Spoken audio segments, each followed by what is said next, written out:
الحمد لله رب العالمين الصلاة والسلام على سيد المرسلين نبينا محمد وعلى آله وصحبه أجمعين.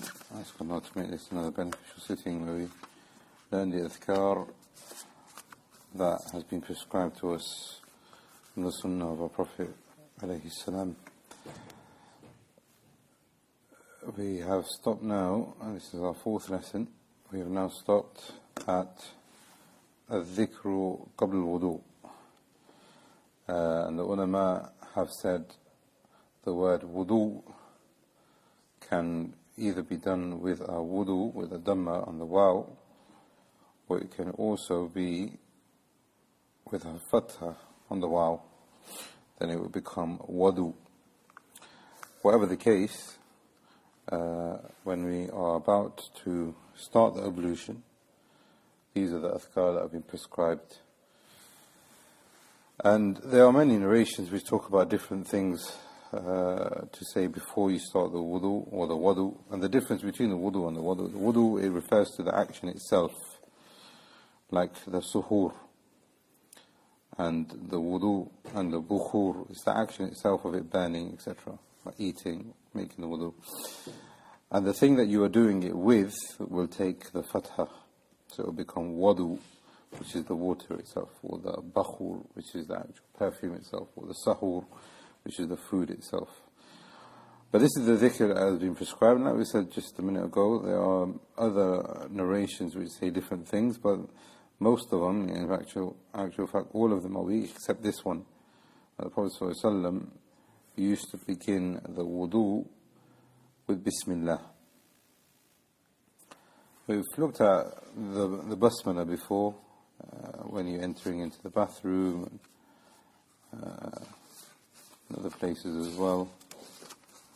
And we talked about that when before you take your clothes off, when you put your clothes on, etc.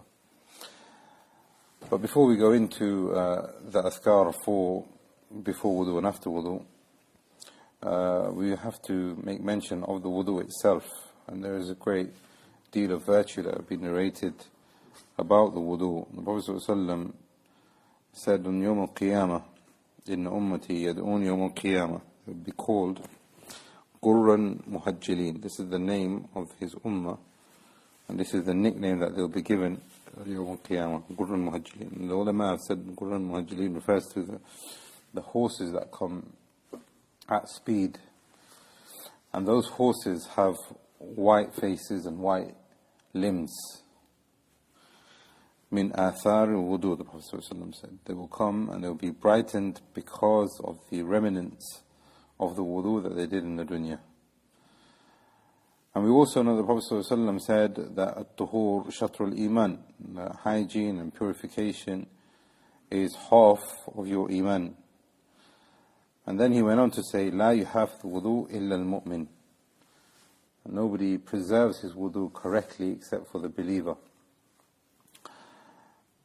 The ulama have differed as to what it means by preserving wudu. Some of them said that every time you break your wudu, you make wudu again, and you're constantly in a state of wudu. But what seems to be the correct opinion with that one is that, just like we have seen in this first hadith, the Prophet ﷺ is encouraging us to make wudu properly. And from the virtues of making the wudu is that it expiates your sin.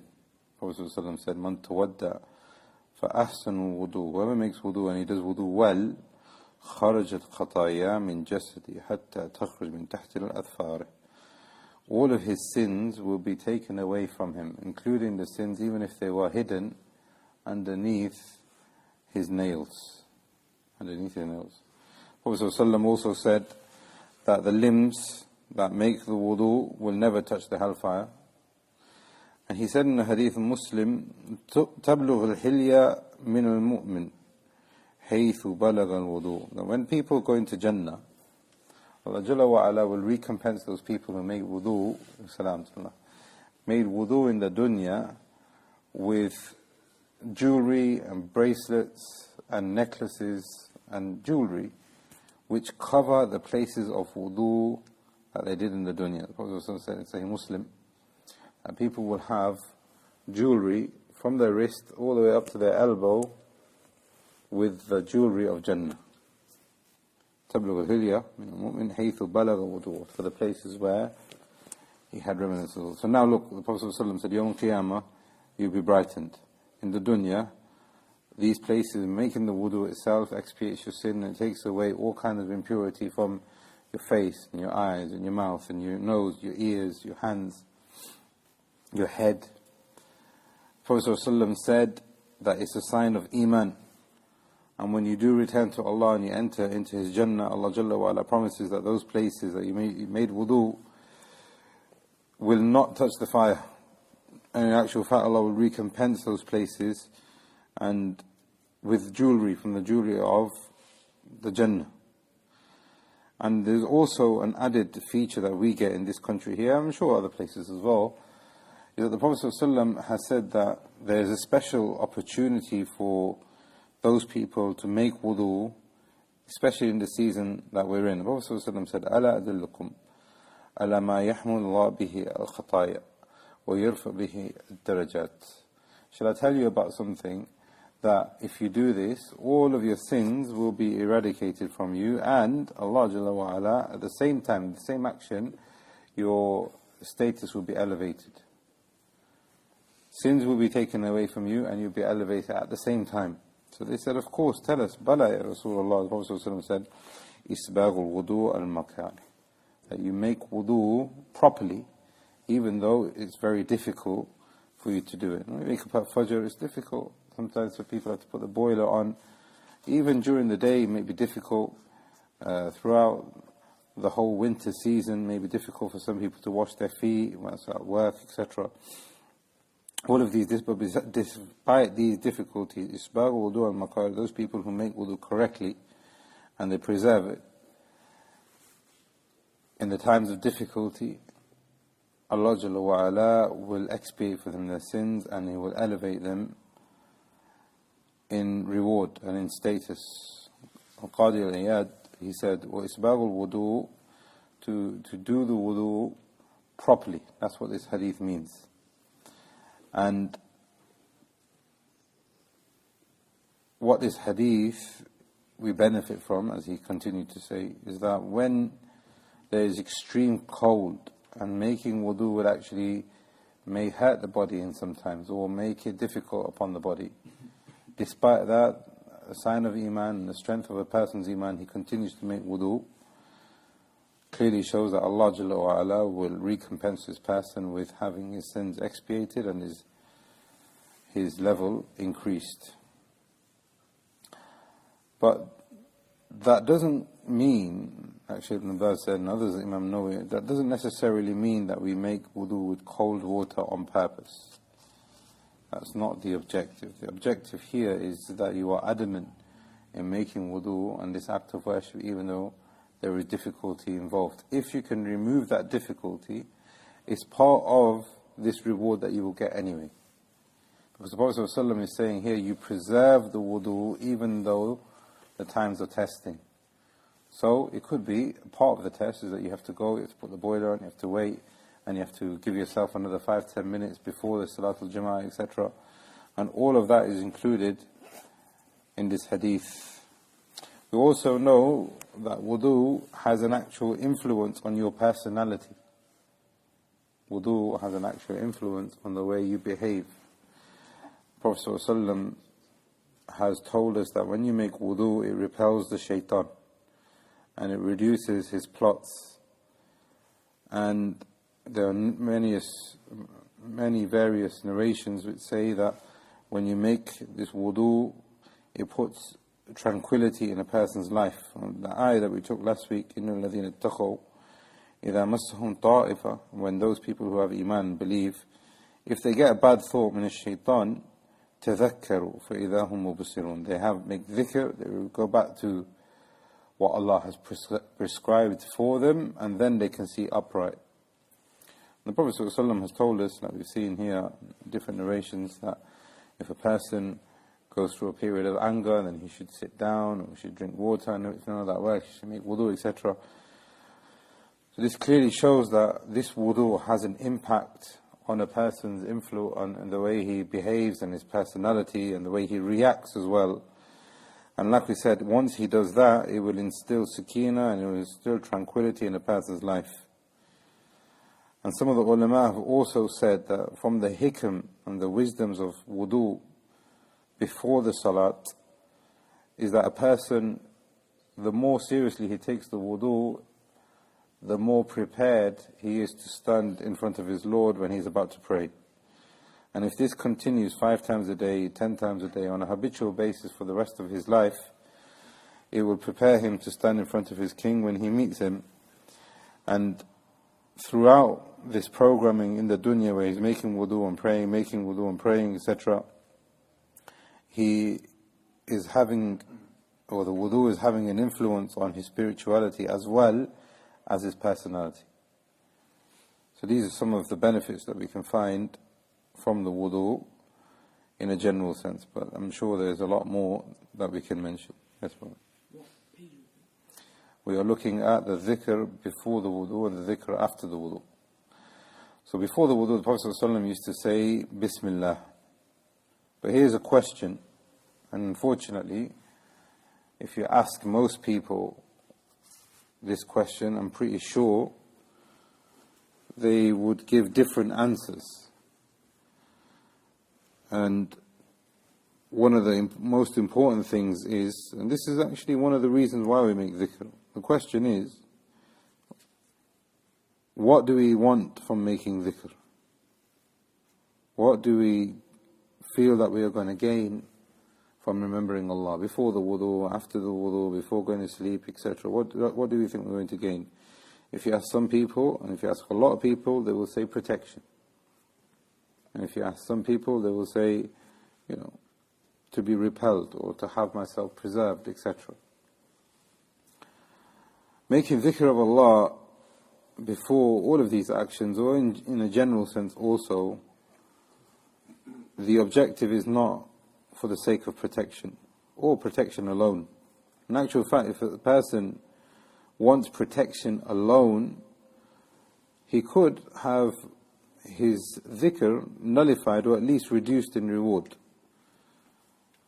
Because as we know, when we studied Surah Thalatha and these other books, we realized that when a person acts for the sake of the dunya alone, Allah will give them their share of reward in the dunya alone. If you ask some people, why do you want to make wudu? Why do you say Bismillah? They will say, we only want to make wudu so that we can qualify to pray. Just want to fulfill that condition so then we can move on. If you ask some people, why do you pray salat? They will say that so that Allah doesn't punish us. And this is where some of the ulama have said that the reason why we have the basmala before the wudu is that it helps us gain some of these virtues of the wudu that we've just mentioned. But you can only get those virtues if you are making dhikr and making that action for the right reason. And if you do it for the right reason, that's when you are able to contemplate, that's when you are able to preserve, that's when you are multiplied in your reward, and that's when it will have an impact. If you look at the ayah of wudu in Surah Al-Ma'idah, it comes in the context where Allah Jalla wa Ala, a few pages before that, in a separate surah, Surah An-Nisa, Ya Ahl Kitab, La taglu fi dinikum. Allah Jalla wa Ala says in the end of Surah An-Nisa, He's saying, people of the book, Jews and Christians. And even before that, actually, if you go back, you'll find Allah Jalla wa Ala talking about how He has sent prophet after prophet. Prophet after prophet, they're all brothers, they all came with the same message. Then Allah Jalla wa Ala says, people of the book, don't go into excessiveness. Why? Because they're all prophets. Isa is a prophet also. Why are you singling him out?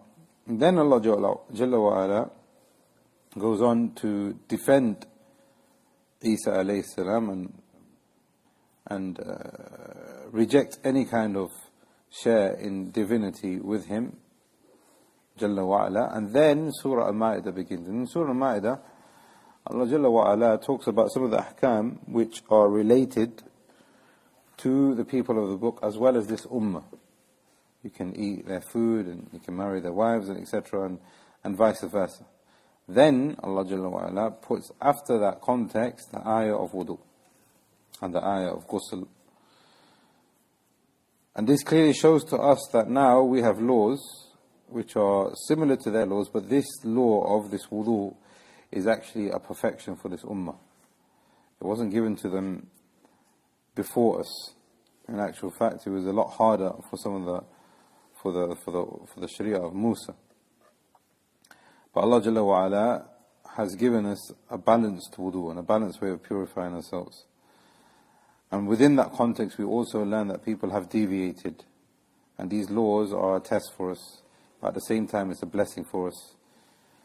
But like we were saying just a moment ago, and the reason why we're saying this is that why are we making dhikr? Why are we performing this wudu? Why are we worshipping Allah?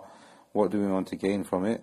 If we say the wrong answer, then we could end up resembling those people who came before us and didn't pass the test. The reason why we say Bismillah, as we've seen before, and this is what has been prescribed here, and it's been narrated by Abu Dawood, Ibn Majah, Ahmad, and it's been made Sahih by Imam al-Albani and Irwa al-Khalil, is that actions which are prescribed for us to say Bismillah for are done for the sake of assistance, isti'an. But the ulama, some of them differed. Some of them say it's for the sake of barakah, some of them say that for the sake of protection. But Bismillah, there's no harm in saying that. It's for all of these reasons. So the reason why we are saying the Basmala is to seek Allah's assistance, seek Allah's protection, seek Allah's assistance and His benefit and His blessing, so that we can gain the benefits and the virtues that we have mentioned of this wudu. We don't fall into the path of those people who came before us, and we gain the actual connection through this dhikr and through this action to Allah Jalla wa Ala. What's the meaning of saying Bismillah? Like we said, it's for the purpose of protection and for the purpose of assistance, but it's also something which is very important. Allah Jalla wa Ala starts His book with it, and He starts every single surah with it except Al-Bara. But what it means is when you say Bismillah, the ulama have said that this is something which is known as something which is taqdiri, where the action has not been mentioned, but it doesn't need to be mentioned. So if I'm going to open this book and say Bismillah, it means Bismillah, in the name of Allah, and I seek His assistance and His protection, that I'm about to read. Bismillah, I'm about to eat, so I'm about to do an action, and it's with His assistance and His blessings and His benefit and His virtues, etc., that this action will be completed in the most correct manner, in the manner that's going to benefit me the most. And it's also the way of the prophets that came before us. Allah tells us in the Quran about Nuh alayhi salam, the very earliest messenger. وَقَالَ ارْكَبُوا فِيهَا بِسْمِ اللَّهِ. When he was told to go on to the ark, he was told to say Bismillah. So imagine if Nuh alayhi salam has been saying Bismillah in the name of Allah, so then how many prophets and how many of the Salihin have been saying Bismillah throughout the ages. Some of the ahkam that we have of the dhikr before, like we've said before, there isn't anything else that's prescribed for us before the wudu or during the wudu except to say Bismillah. There are other narrations which say other things, but all of them are weak, and that's why the author here has just left hadith number, or the dhikr number 12 as being Bismillah, the dhikr before the wudu. The Prophet ﷺ said in a separate hadith, لا وضوء لمن لم يذكر اسم الله عليه. There is no wudu for the one who doesn't mention the name of Allah over it. There is no wudu, la wudu. So some of the ulama have said, and this is the opinion of the Hanabila, is that you have to, it is wajib for you to mention the name of Allah over the wudu, either in the beginning or the middle or the end. So you should start with saying Bismillah. What does it mean when you say Bismillah? It means, in the name of Allah, I seek His assistance and protection and the blessings from this action that I get, and I'm doing this wudu for His sake. So then I can get those virtues that are here available for me. And based on this hadith, because Allah said La wudu, it means that you have to make the name of Allah, pronounce the name of Allah. So the Prophet ﷺ here is saying that any wudu that doesn't have the name of Allah over it, it's invalid according to their opinion. Therefore, if you say it in the beginning, middle and end, because you've mentioned the name of Allah over the wudu at any stage, then you'll fulfill the wajib. This is the opinion of the Hanabil, and they said this is what you should do in the wudu, this is what you should say in the ghusl and the tayammum. So if you have to make a wajib ghusl, or if you have to make tayammum, or if you have to make wudu, you have to say Bismillah over it. The majority of the ulama say it's mustahab. And the reason why they say it's mustahab, because the ayah that we mentioned before in Al-Ma'idah, which talks about making the wudu, doesn't begin or doesn't mention the same Bismillah. إِذَا قُمْتُمُ الصَّلَاةِ فَاغْسِلُوا وُجُوهَكُمْ. Allah says, wash your faces straight away. So now, from this, we know that washing your hands, the first washing the hands, is not wajib. Therefore, had it been wajib to say Bismillah, then that would have been mentioned in the ayah. The Hanafis have said that it is wajib to say Bismillah in the ghusl, but not in the wudu. The ghusl, but not in the wudu. But what seems to be the correct opinion, bi'idhnillah, is that it is mustahab for you to say Bismillah. It is mustahab for you to say Bismillah. And that it's not wajib, because of the argument that have been presented by the majority of ulama. It's not mentioned in the ayah, and there are many other sunan that have not been mentioned in the ayah, and the ulama agreed, including the Hanabil and some of them, that these actions are sunnah, not wajib. Is it permitted for us to talk during the wudu? What do you think? Is it permitted to talk during the wudu? Many of the ulama have said it is makruh. And the reason why is because it may affect the act of making the wudu. And because the Prophet ﷺ said that in the ummati yud'un ghurran muhajjalin yawm al-qiyamah, they will be called a special name. There are so many virtues of the wudu. This is an act of worship in itself, which is going to make the salah, and it's going to impact your salah, and it's going to impact your personality, and it's going to impact all of these things and the reward. Therefore, you have to concentrate on this act of worship. Therefore, it's makruh. If there's no need for you to talk whilst making the wudu, then it is makruh. The Hanafis have said that whilst you're making the wudu, this is a time where you should make in dua and sending peace and blessings upon the Prophet ﷺ. Despite that, the Hanafis have said that making wudu is not an act of worship in itself. The Hanafis don't hold wudu as being an act of worship. But whilst you're doing that, they've said that you shouldn't be speaking, you should be making dua and sending peace and blessings to the Prophet ﷺ. Ibn al-Qayyim rahimahullah said that this final opinion is extremely weak. And the correct opinion is that it's permissible for you to talk if there is a need, but the default is that you shouldn't be speaking, because of the concentration that this action requires. طيب. Is it permissible for us to make wudu in a place where there is impurities? We looked at this last week, kind of. You're in the bathroom now. That didn't exist at that time. You have places of wudu right next to places where people urinate, etc. You have urinals, etc. So what's the ruling on that? The majority of the ulama have said that it is, and there's no khilaf on this at all, that it is makruh to make wudu in the places of najasah. And the reason why is because, obviously, it's quite obvious, is that they fear that those aspects of najasah could affect your wudu. But like we've seen, and also we know that the shayateen come to these places and you can have wasawis, etc.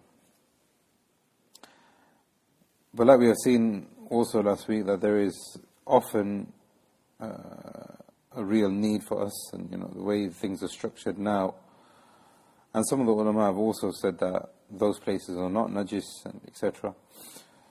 And there's a general qaida in the Sharia, is that if something is makruh, not haram, if it is makruh, and there is a need, there's a genuine need. I mean, if you were to get rid of that action, do something else, and it will create more hardship, or there is no alternative, then in that scenario, that makruh will become mubah. that makruh will become mubah. This is a general qaida. So here's an example. It's makruh. It's makruh to make wudu in an area where people urinate and people defecate, and there's going to be najasah. There's no khilaf on this. But the ulama of the madahib didn't have their bathrooms like the way we have our bathrooms. Therefore, yes, it remains makruh. And if you're able to do it in a separate place, you should do so. However, if there is no other option, then you can make wudu in that place. And this is why we find the wudu areas in the masajid, when Muslims came to the West and when things started building, etc., and not just the West, but the West was also affected, when the people started building their masjids, because you have to remember, Islamically, the wudu area and the bathroom area were completely separate to the masjid. They were never found inside the masjid. In fact, if you go to certain Muslim countries, you will not find them inside the masjid. It will be a separate building altogether. And even in Saudi Arabia, some wudu areas are separate to the actual toilet area because of this hukum. But now, obviously, like we've said, the situation has changed.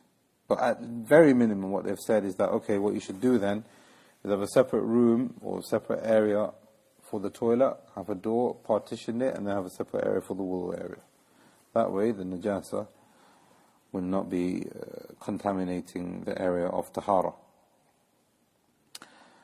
Saying Bismillah and preserving our wudu, based on all of this, saying Bismillah and preserving our wudu will also help us to pray with khushu'. And there was an incident that happened when the Imam of Masjid Quba at the time of Prophet ﷺ led them in prayer. This is found in Musnad Ahmad, and I'm sure you can find this in the tafsir of Surah At-Tawbah in the English version also. He led them in prayer, and he was the best of them. But he was making mistake after mistake after mistake. So then they complained. And the Prophet ﷺ highlighted that if there were mistakes in a person's wudu, either himself or even the congregation behind, that could affect the quality of the prayer for all of them. The wudu is extremely important, and the basmala helps us preserve that, and it helps us to contemplate and gain the assistance that we need.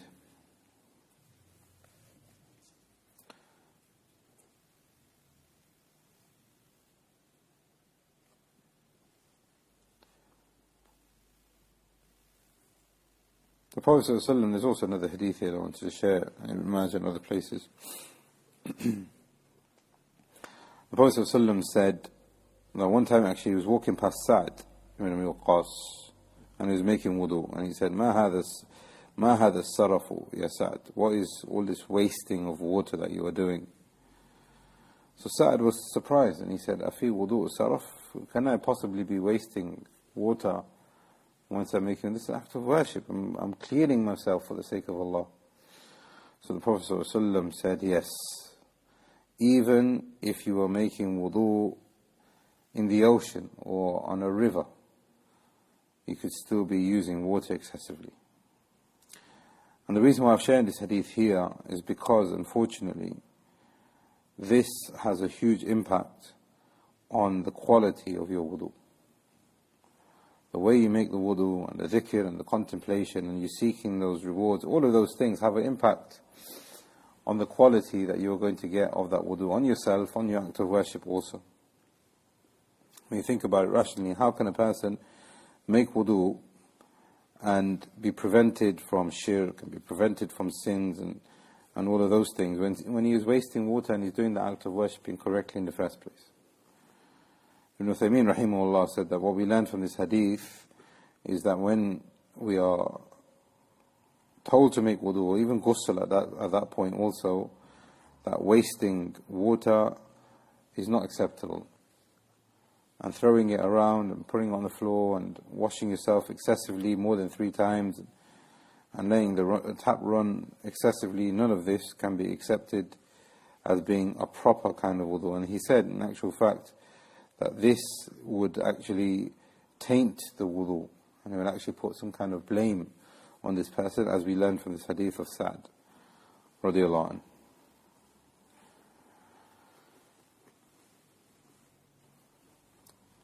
We also know from the act of the Prophet ﷺ is that he used to pray, and this is a hadith that a lot of the ulama have said is hasan, some of them said it's weak. He used to pray over liquid, water, oil, etc. for ruqyah. And he used to do it also over dust and sand, etc. And that, bi'idhnillah, has an impact on the actual ruqyah itself. So if you're having pain in your body, or you're having some kind of spiritual problems, reciting over oil, water, or something like that can have a good benefit. And you drink that water, or you wash from it, or you apply it to your body. Saying Bismillah over those things will benefit you also.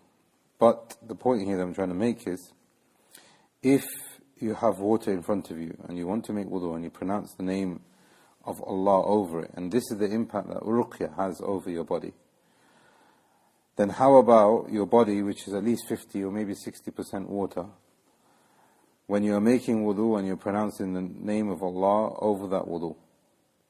What kind of impact would making the dhikr of Allah and the act of wudu itself, which is a dhikr, have on you as a human being? We also learn from other rulings connected to the wudu is that the wudu repels anger, as we have seen before. And some of the ulama from the Salaf, Aisha and Ibn Masud and others, etc., even said that when a person does something bad, like a sin, or he says something bad, it's prescribed for him to make wudu.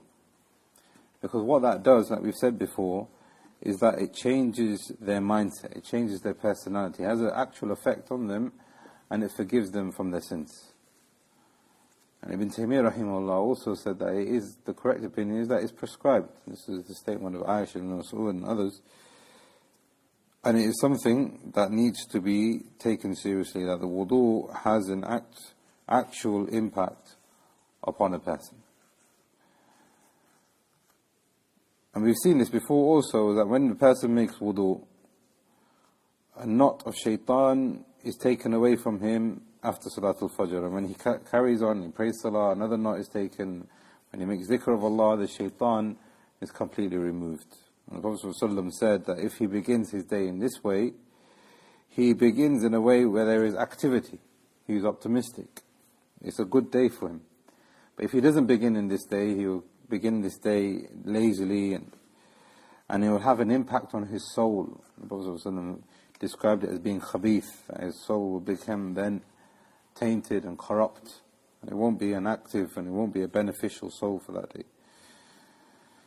And we also know that from the virtues and from the benefits of the wudu is that when you make the wudu, the angels accompany you and they make dua for you.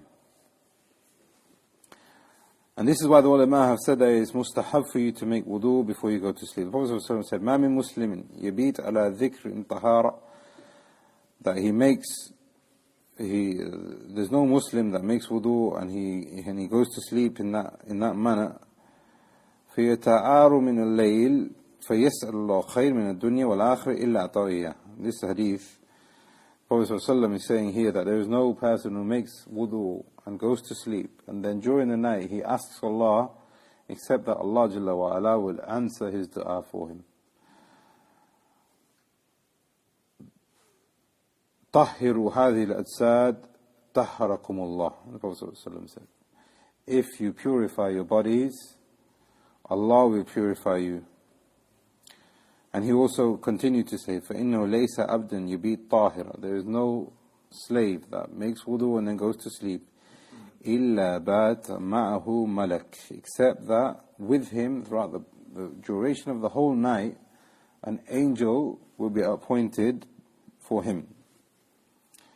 And that angel will stay with him throughout the night, and it will throughout the whole night continue to supplicate.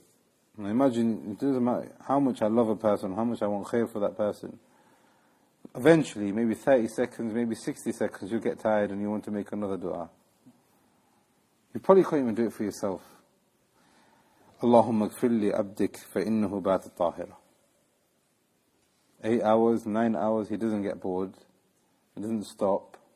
He continues. Who is it? It's an angel. Angels don't make mistakes. Angels are pure. Angels are close to Allah.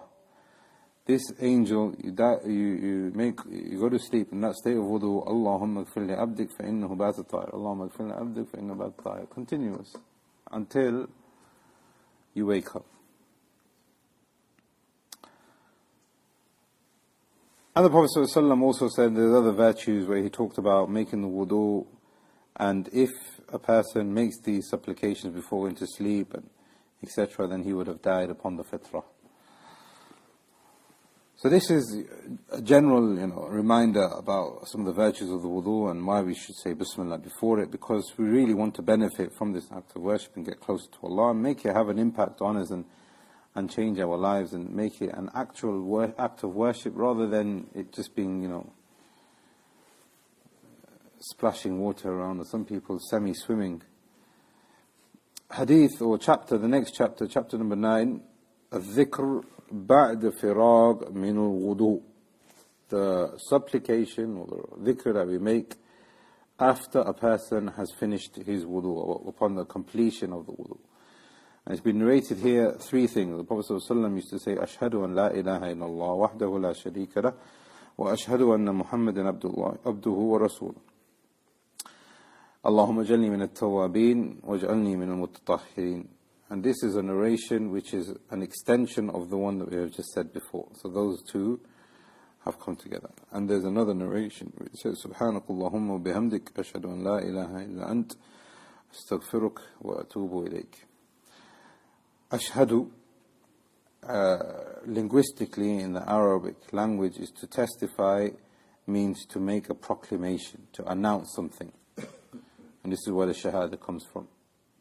So when you are saying the Shahadah, or you're telling other people to make the Shahadah, it means that you are proclaiming the oneness of Allah and that Muhammad alayhi salam is the last messenger and his slave.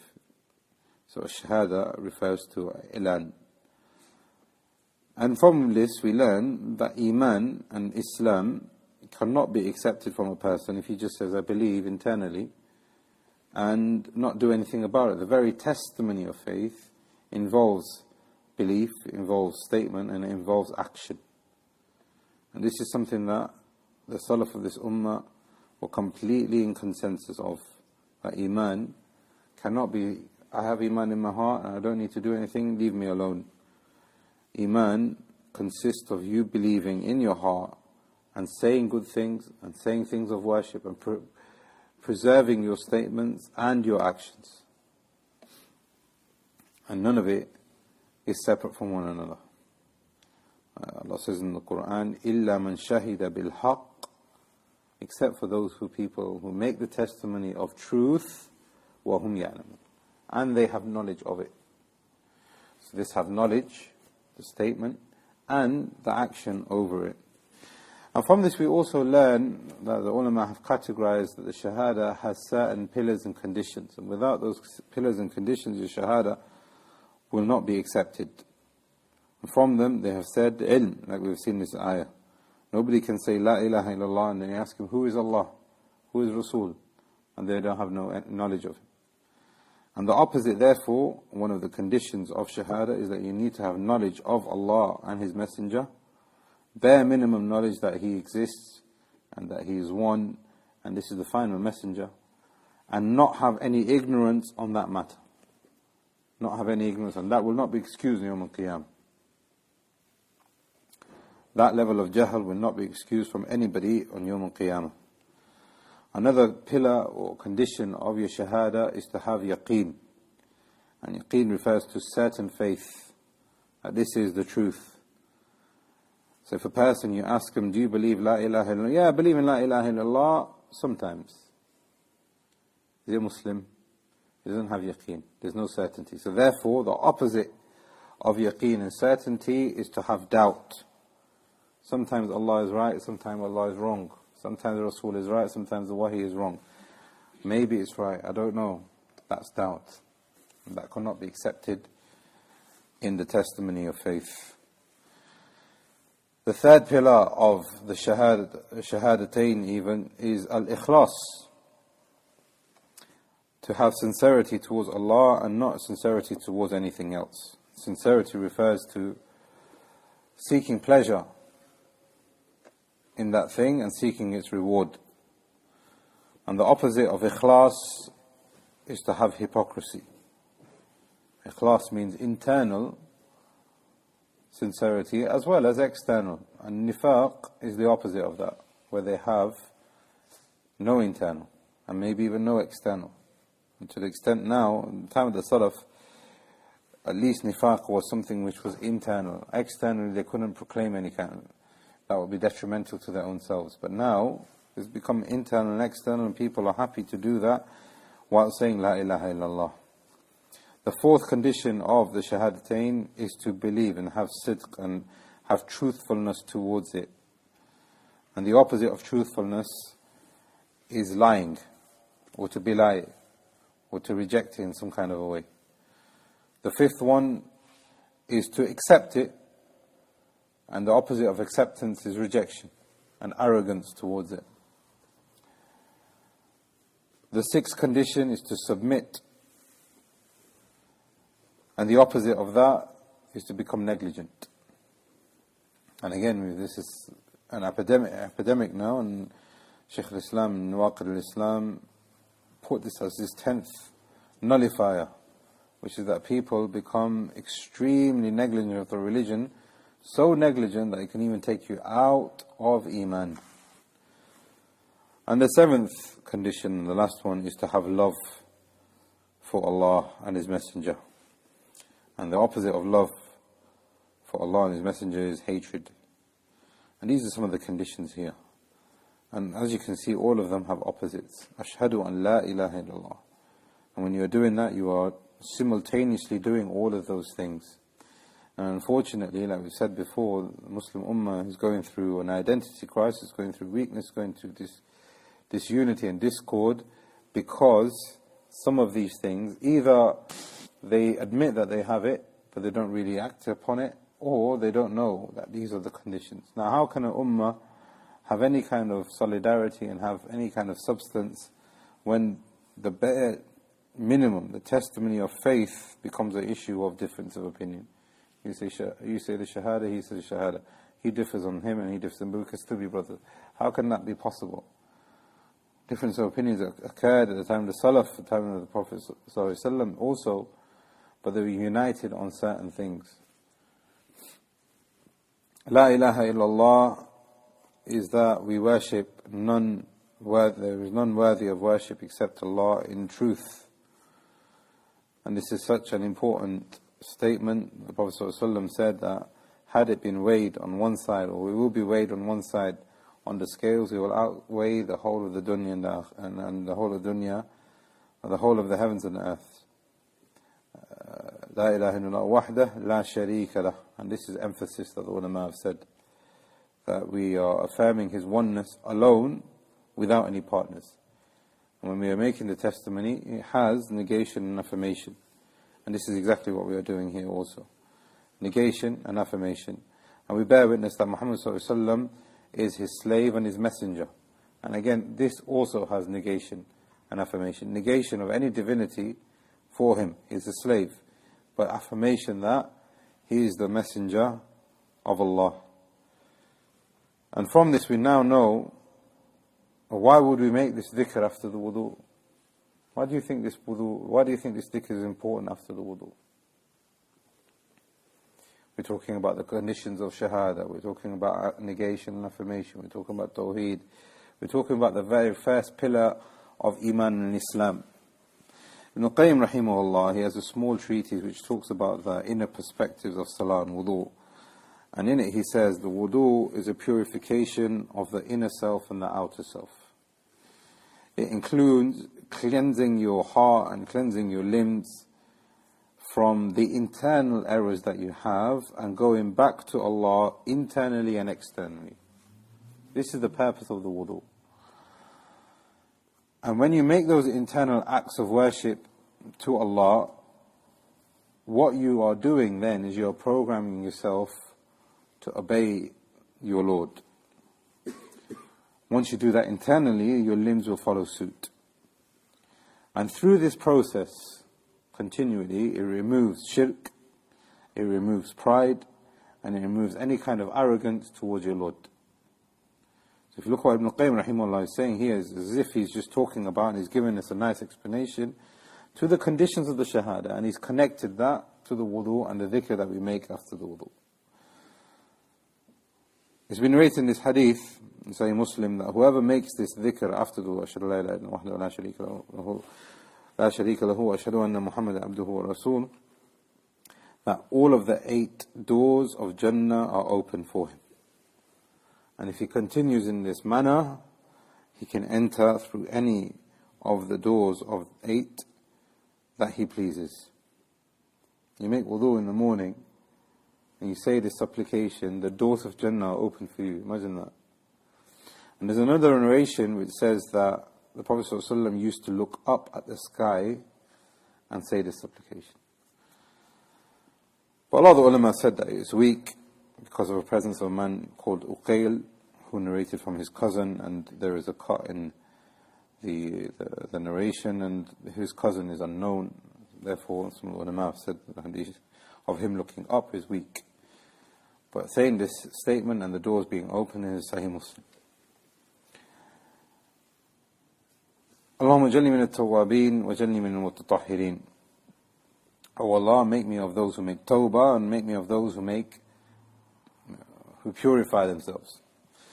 In the beginning of Qawaid al-Arba, Imam Muhammad ibn Wahhab rahimahullah said that shirk negates your good deeds just like Najasah negates your wudu.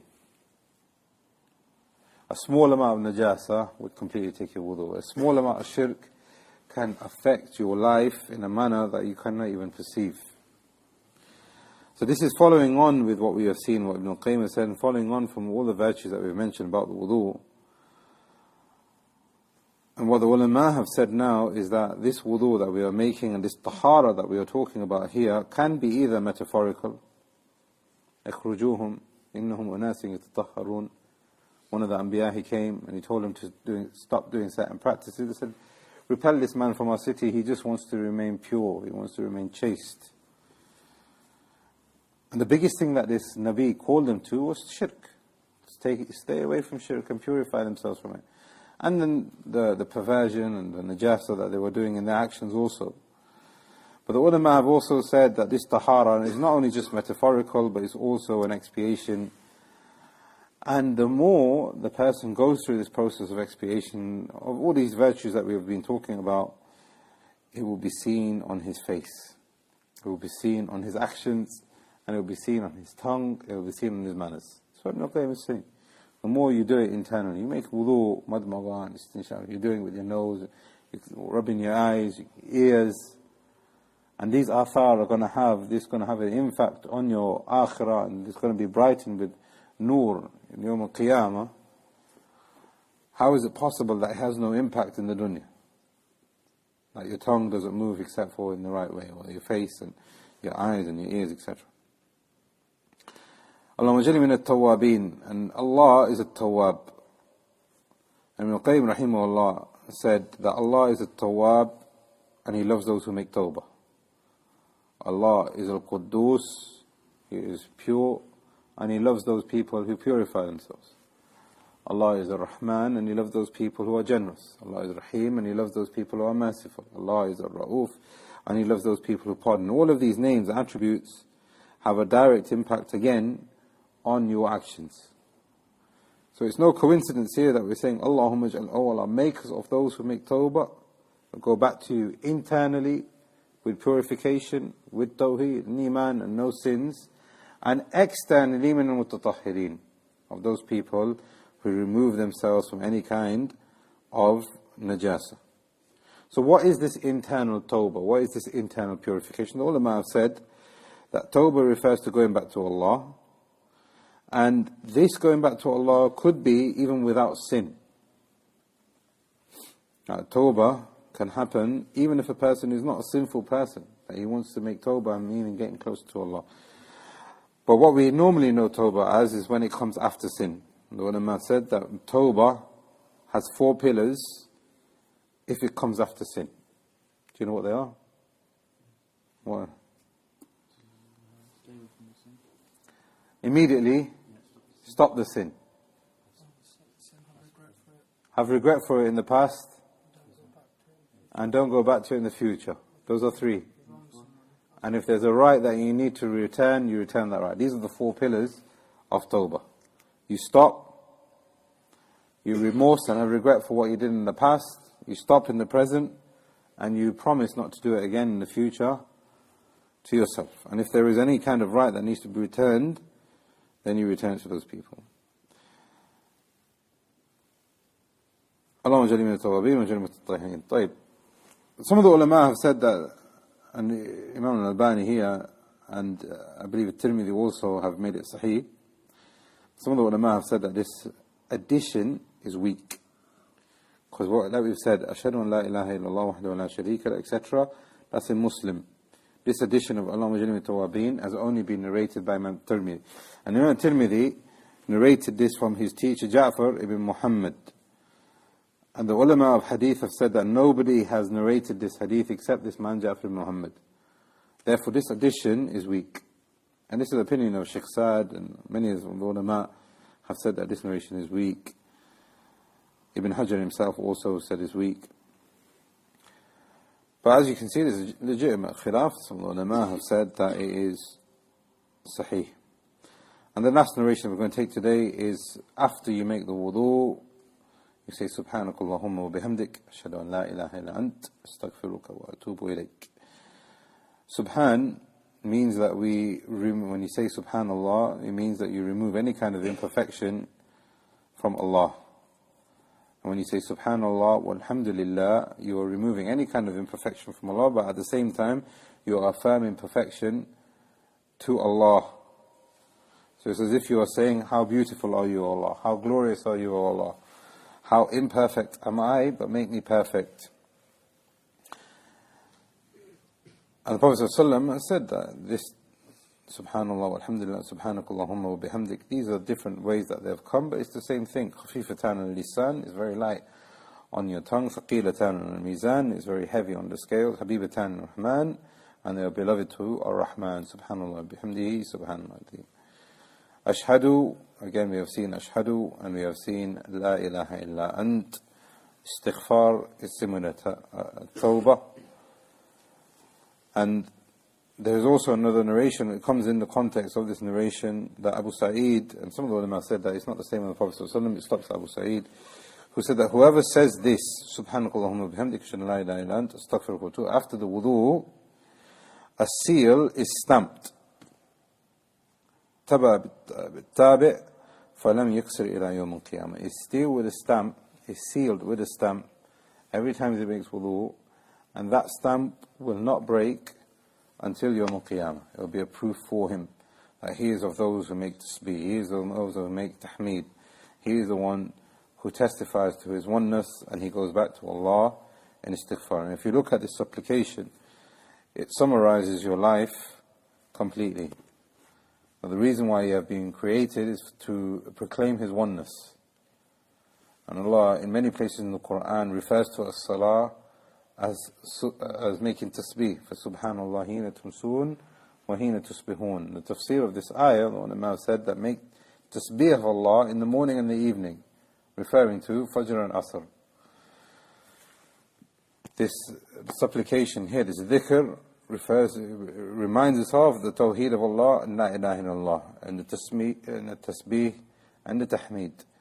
And when we are in a state of sin or a state of difficulty, to go back to istighfar. And this is again something mentioned by Ibn al-Qayyim in Wab al-Sayb and others from the ulama, that the keys for success are 3, which is that you need to have shukr, you need to have sabr, and you need to make istighfar. Ask Allah to make us of those and give us the light of Eman in the dunya and the akhirah. Make us of those who perfect the wudu internally and externally until we meet Him, and that He doesn't make this as a proof against us on Yawm al-Qiyamah, and that He unites us with the prophets and the Salihin and make our face and our limbs whiten, and He gives us the jewelry of the Jannah that He has promised to only those people who He is pleased with. هذا والله أعلم. صلى الله على نبينا محمد وعلى آله وصحبه أجمعين. بإذن الله next week we'll look at the dua of leaving the house and entering the house. Any more questions? So would you say so to do all of the dua that you mentioned after بإذن الله, I'm of the opinion that you can say that اللهم اجعلني من التوابين وجعلني because just because Ja'far ibn Muhammad narrated it doesn't necessarily mean that it's not sahih. Some of the ulama said that he's thiqa, and others said that he's cannot be verified, but what seems to be the correct... Ja'far ibn Muhammad was actually one of Imam Tirmidhi's teachers. So this is where the problem lies. They said that he heard it from one of his teachers. How is it possible that Imam Muslim didn't narrate it also? How is that possible? But we know from the principles of hadith that it's possible that another chain comes, and that is also sahih, even though somebody else who is more virtuous and has stricter conditions didn't have that chain. It's possible. some people after when they shout, they put their finger up? Putting the finger up and looking up, there is no authentic narration for that. What you should say is the three that have been mentioned here, or the two that have been mentioned, with the addition.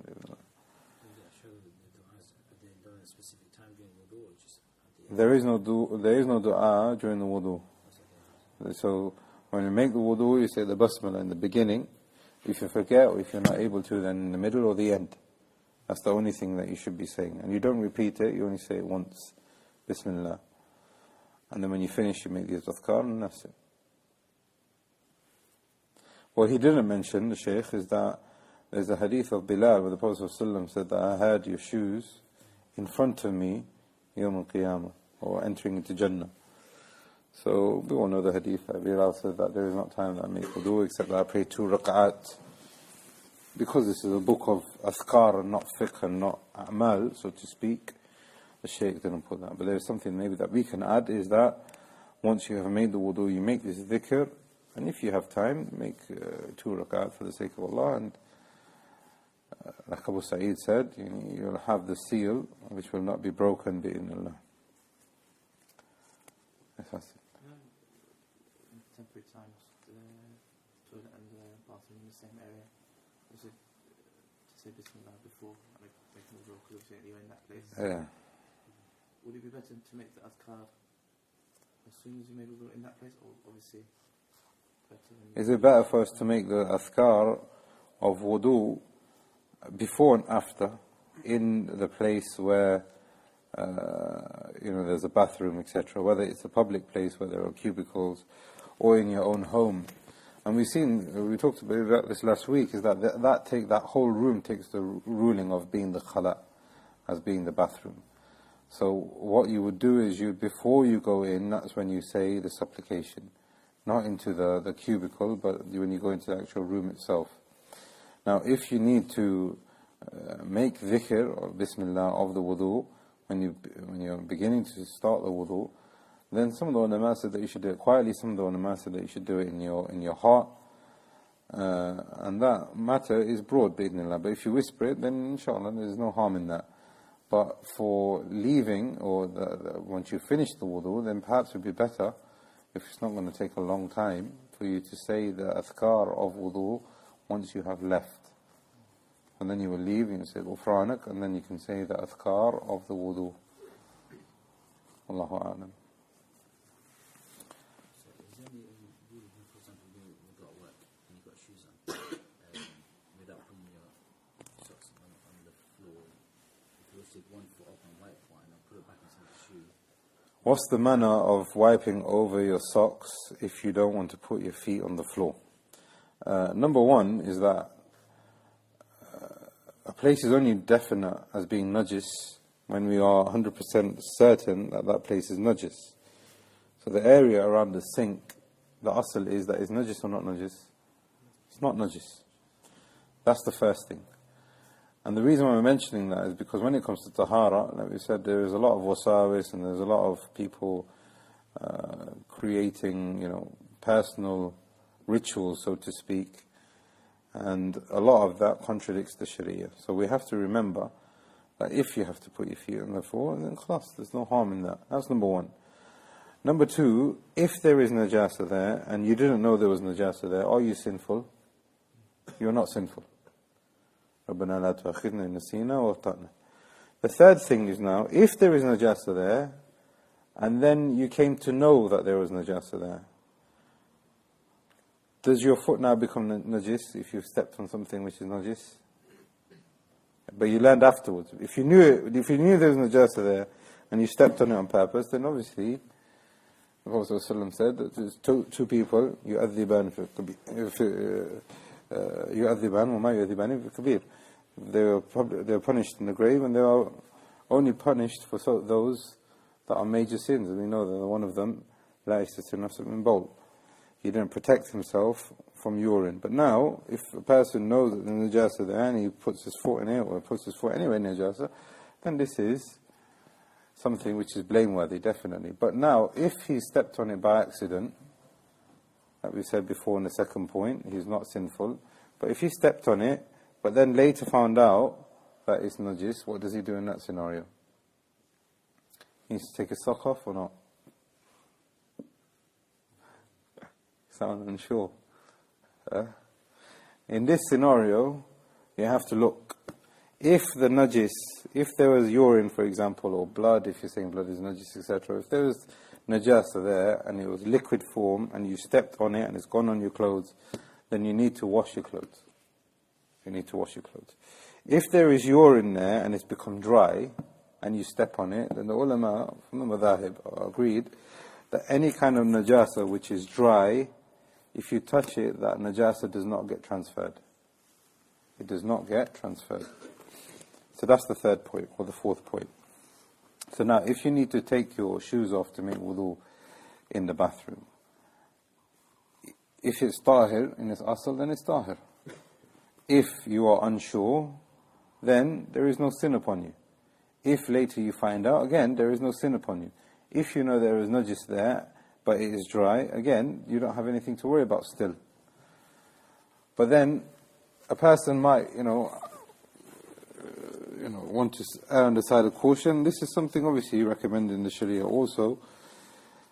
And he might want to stand on his shoes whilst he is wiping over his socks. Then in that scenario, what we will say is you should stand over both of your shoes and wipe over them simultaneously.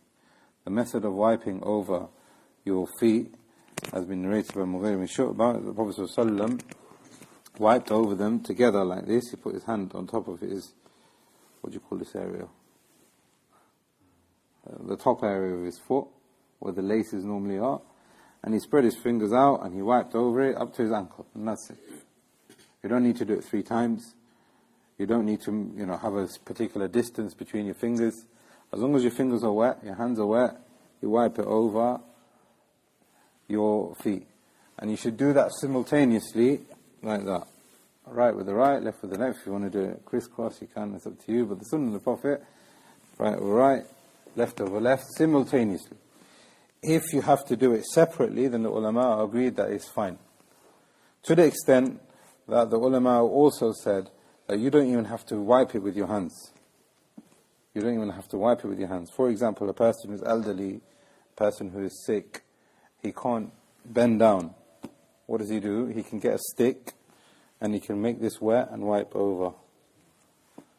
To the extent that some of the ulama said that if you're walking over grass and there's morning dew or whatever, and you walk and you have the intention of wiping, that will be sufficient.